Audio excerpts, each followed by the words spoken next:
has won the right to rest peacefully in Texas waters. Well, the rudder itself is not bad.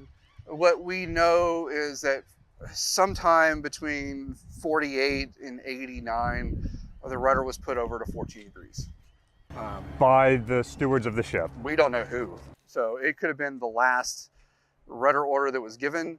It could have been, so when the ship, just like your ship, right? You have shore power, but it runs through a lot of the original systems, right? So there could have been still power on that, on the rudders, and someone just could have hit the tiller, the electric tiller, and kicked it over. We don't really know what the process of how the Navy kind of deactivated parts of the ship, because a lot of it, if you go down to the main distribution boards, it's just knife switches that you can disengage, and then you've disengaged the steering system. But did someone go down or not do that, or again, was that one of the last rudder orders given to get the ship into the berth? So and of course, over time, particularly as the ship got older and started developing leaks, the steering flat flooded. So the steering gear, which is not hydraulic rams, but it's all mechanical, like worm screws, worm gears, and counter opposed sleeves. All that rusted up. So all of that is corroded. It would take a fortune for us to go through and then get everything free to straighten the rudder. And even kind of cutting the post to try to turn it would be a very difficult proposition. And for us, it wasn't a big issue. It was an annoyance to the tug operators and the pilots coming down, but once they got it dialed in, it was pretty easy for them to actually work with it and get the ship here pretty easily. So for that reason, we're not straightening the rudder. Yeah. No, well, what preservation benefits is there to turning this 14 degrees back to centerline when you've got all of this that is critically endangering the artifact? Exactly. So in a dry dock, resources, or how you spend your money, is absolutely critical. For us, this was not a big deal. Those resources, as Ryan said, were better spent elsewhere, putting more steel on the ship. But hey, internet, keep complaining. Every comment you make helps spread the video, and it's more money for the museum. So I was talking earlier about the deteriorated blister structure. So you can look and see that's supposed to be a bulkhead. So you got two vertical frames going up. There's no bulkhead there. What bulkhead was left there was just absolutely demolished by the pressure wash that got the foam out of the ship, which is 20,000 psi, basically water jet. And normally that would not do anything to steel, but the thinner you get, it just starts poking holes, which is good because it lets us know where we have issues at. So, and this unpainted steel on the inside, that is the original shell plating that gets covered by the blister. Exactly. So this is 1914 shell plating. This hasn't been exposed to daylight since the mid-20s. So in this large of square footage, but back here, you see the original hull, the skin of the blister out here. Because of that structure being so weak, the shell plating just actually pushed in. You can see that big dent there. That's not where we were hit by a tug or a whale or any of the other myriad of things I heard our people supposed on the internet. But that's just simply from hydrostatics, just pushing the water just pushing the shell plate of the ship in. Because there was nothing there to really hold it back. And this is the water side of the ship. The other side was the one that was up against the pier and more or less protected.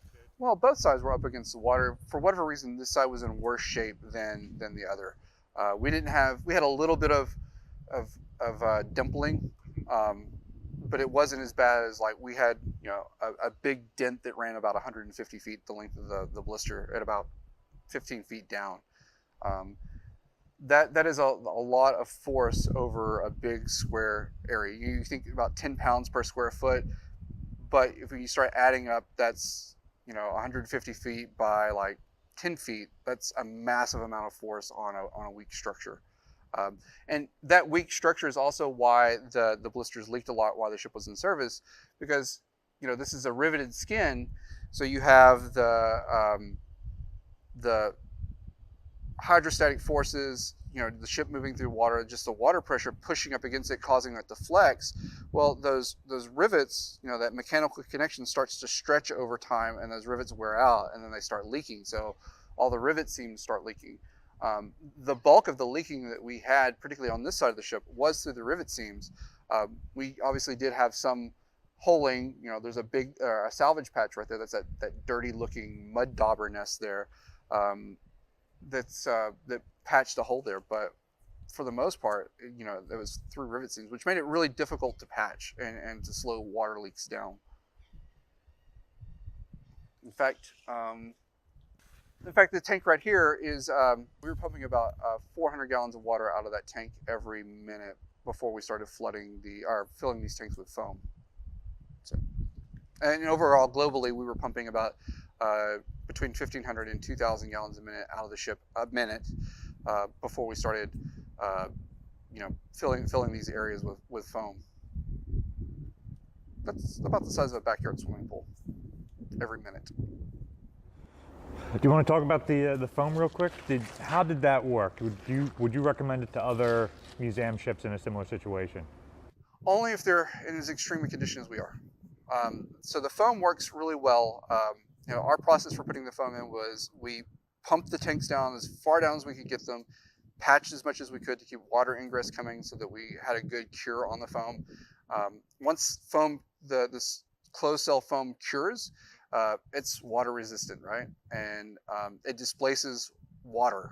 So foam being heavier than air, but lighter than water, we needed water out so that we kept the ship's displacement lighter, so that we have better, one, she wouldn't sink, but also so that we could get the ship over the blocks and onto the dock. So, docking depth or docking draft is a critical thing, because if you're too deep, you can't get the ship in the dock, and then you've got to spend forever trying to get the dock or the ship light enough to get up and then onto the dock. So for us, the foam was a tourniquet, which was meant entirely just to stop the bleeding of water coming in, and then get the ship to the dry dock, to the hospital, and then we would remove the tourniquet and patch the stuff. Long term, and particularly in the conditions that we put the foam in, it is not a good thing, because it will trap moisture. What we did find is the foam because foam is rigid, and a ship is a non-rigid structure. Surprisingly, you think of a ship as more like a building. A building's very stolid, it doesn't move. Ships flex, they flex a lot. And the foam started breaking down, and we would start getting our water increase, our water ingress had increased from right after we put the foam in, from about 10 to 20 gallons a minute in certain areas, to by the time we started towing, we were over 100 gallons a minute. So that's over a 2-year time period, but when you start adding that up, it starts, the foam is indicative of the foam breaking down, and you have all that added moisture in there that is starting to rot again from the inside out. So now, in a perfect factory setting where you have prime steel and you're really controlling the environment that you're putting the foam in, it could last a long time and probably be good in limited aspects, because like your pontoon boats, the under seats in boats, that's all foam, right? And it does last a long time. And then pontoons and airplanes as well. But those are smaller structures, and it's on a larger application, it's a little bit more tricky. Typically in the marine environment where foam is applied, it's mostly to like barges that have gotten to the end of their life cycle. So foam would be put in so that they're extended out another decade or more, and then the barge is scrapped. So that was not an option for us. So that's why we saw it as a tourniquet. So. And how effective was it compared to the previous dry docking? We didn't have to touch a pump the entire tow. It was a pleasure cruise compared to what we were anticipating, because we put in enough pumping capacity to basically pump out the interior volume of the ship within a few hours. We had put in a lot of pumps, run a lot of hoses, closed up the ship. And you had a lot of experts on board too. We did. We have an entire a crew from Resolve Marine, the salvage company. We had our project management company, Valcor Energy Services, who were aboard. Our staff, we were working 6 and 7 days a week, 12 hours a day. Once we finally got our dry dock window, and we were pushing hard to get this done, and we got everything done that we wanted to get done and left on time, which is absolutely amazing. But as far as the tow itself, it was very we were prepared to be pumping a lot of water and a lot of having to deal with the ship in extremist situations, and we didn't have to. I mentioned before that we were pumping about 100 to 150 gallons of water at San Jacinto just sitting there. Yeah. That's what we pumped at during the entire tow, which was just absolutely mind-boggling. The tow was an absolute dream. We had a monitoring station set up to where we had sensors in all of our critical tanks, and we were watching, and then there was really no change at all. So the foam did its job, and we did our job. So, and now the foam is gone, and working on preserving the ship. As always, thank you for liking and subscribing and following and watching these videos.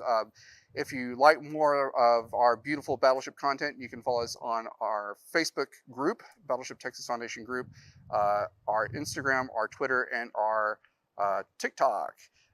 If you'd like to support us in a more tangible way, you can go to our website, battleshiptexas.org, and buy our merchandise there, make a donation, and everything that you do does come back to support our operations to run the ship. It does not support any vacations, nor do we get any funding from the state of New Jersey.